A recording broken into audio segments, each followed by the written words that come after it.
Anak durhaka.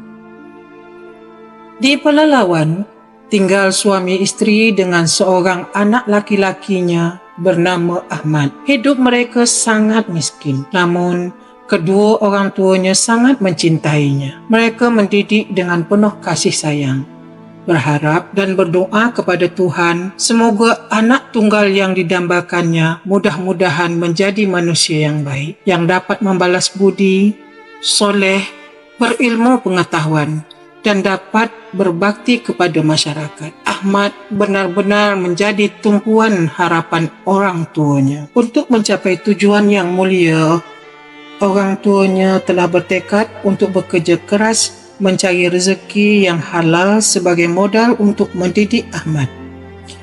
Demikianlah tiap-tiap hari orang tuanya yang laki-laki rajin pergi ke ladang atau menangkap ikan. Hasilnya dijual di desa Bunut, Panduk, Langgam, Nilo dan Kemang. Letak desa ini sangat jauh dari Pelalawan. Untuk mencapai tiap-tiap desa itu, ia harus berjalan berhari-hari lamanya sambil membawa beban berat. Namun ia tidak pernah mengeluh ataupun merasa lelah demi mempersiapkan kebahagiaan anaknya. Uang yang diperolehnya ditabung sedikit demi sedikit. Ia sendiri hidup amat berhemat, makan dan pakaian seperlunya saja. Ia selalu berdoa kepada Tuhan agar badannya tetap sehat, agar dapat menambah rezeki untuk Ahmad. Di samping itu, Ahmad semakin meningkat besar. Badannya sehat, lincah dan riang. Kedua orang tuanya amat bangga dan bahagia. Setelah Ahmad cukup besar, ia diserahkan ke sebuah surau yang ada di kampung ini untuk belajar mengaji. Sejak itu, Ahmad sangat rajin pergi mengaji. Setiap hari ia pergi ke surau bersama teman-temannya. Apabila air banjir, Ahmad diantar oleh ayahnya dengan sebuah perahu kecil. Waktu pulang, ibunya yang menjemput. Ada suatu kebiasaan di Pelalawan. Apabila air surut, semua anak-anak bermain gasing. Pada umumnya, orang tua merasa jengkel apabila musim bergasing tiba. Kini, musim gasing itu tiba. Ahmad asyik bermain gasing dari pagi sampai petang. Orang tuanya sangat gelisah kerana Ahmad telah lupa pergi ke surau untuk belajar mengaji. Telah lama ia tidak pergi ke surau. Guru mengaji telah berkali-kali datang ke rumahnya menanyakan keadaan Ahmad. Hati ibunya bertambah kesal melihat perangai anak tunggal yang diharapkannya itu. Pada suatu hari, Ahmad pulang dari bermain gasing.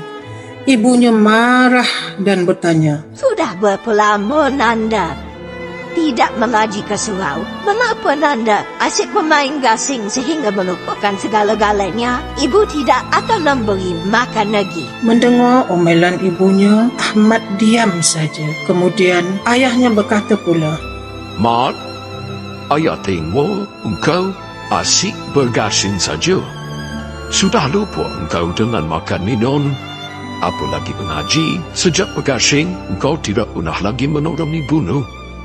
Apa engkau bisa kenyang dengan makan dasing?" Mendengar perkataan ayah, Ahmad terdiam. Namun apabila ayahnya pergi, ia pergi pula bermain gasing. Begitulah terus-menerus dilakukannya. Pendeknya, Ahmad sudah lupa segala dengan main gasing. Orang Pelalawan mengatakan kalau anak sudah kena hantu gasing, tak dapat bekerja apapun.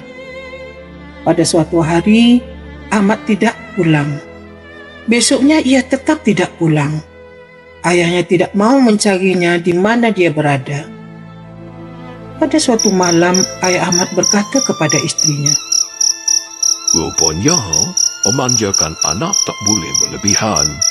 Lihatlah si Ahmad, yang manja makin menjadi nakal. Oleh sebab itu, sejak sekarang, biarkan saja. Tak usah kita hiraukan lagi.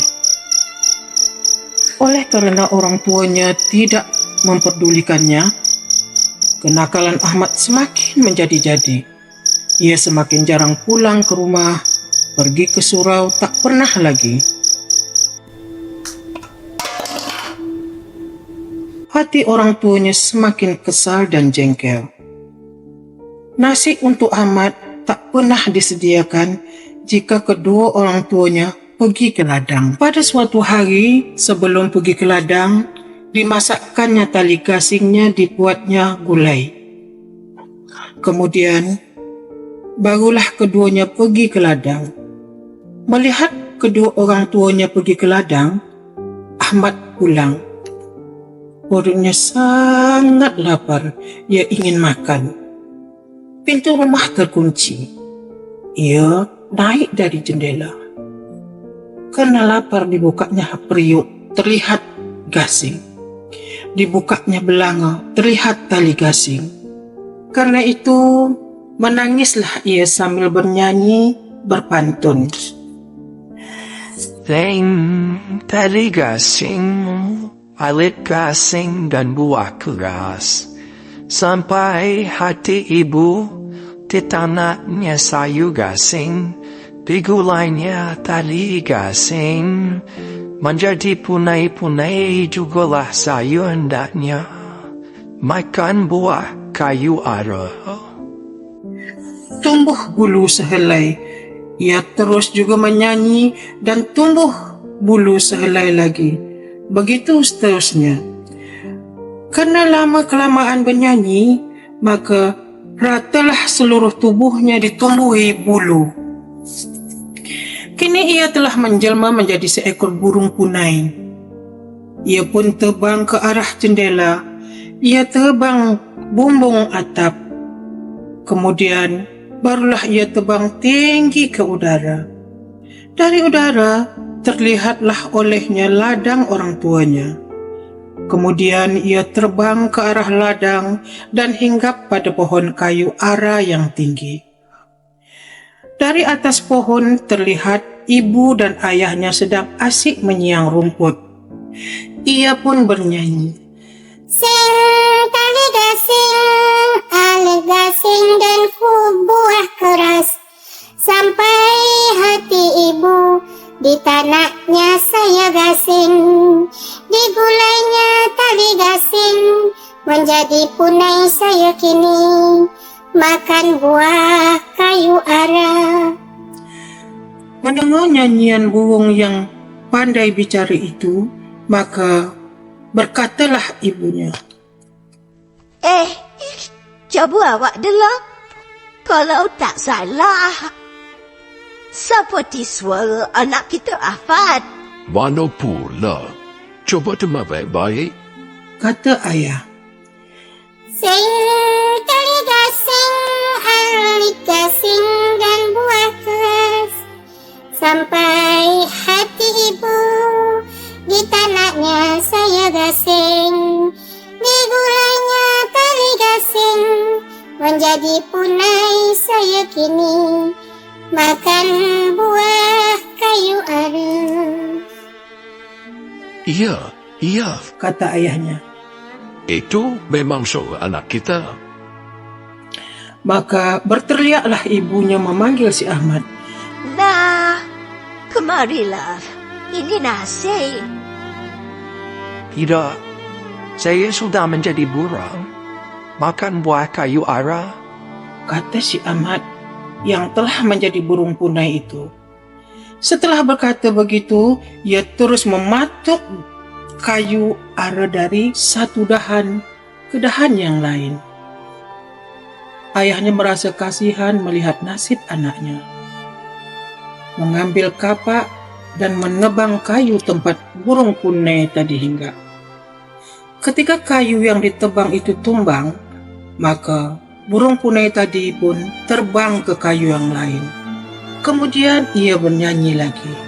Sing tali gasing, alit gasing dan buah keras. Sampai hati ibu, di tanahnya saya gasing. Gulainya tali gasing, menjadi punai saya kini. Makan buah kayu ara. Marilah nak. Ini ada ibu bawakan nasi nak. Kata si ibu. Tidak, saya sudah menjadi punai. Makan buah kayu ara. Kata punai itu. Ditebang oleh ayahnya kayu tempat punai itu hinggap. Kayu itu tumbang, punai itu terbang ke kayu yang lain. Demikianlah akhirnya, lama-kelamaan kedua orang tua itu sudah jauh meninggalkan ladangnya. Perbekalan sudah habis, sedang jalan pulang sudah tidak tahu lagi. Oleh karena terlalu sayang kepada anaknya, maka kedua orang tua tadi meninggal di dalam hutan itu. Petuah bijak. Tidak ada orang tua yang menginginkan anaknya mendapat celaka.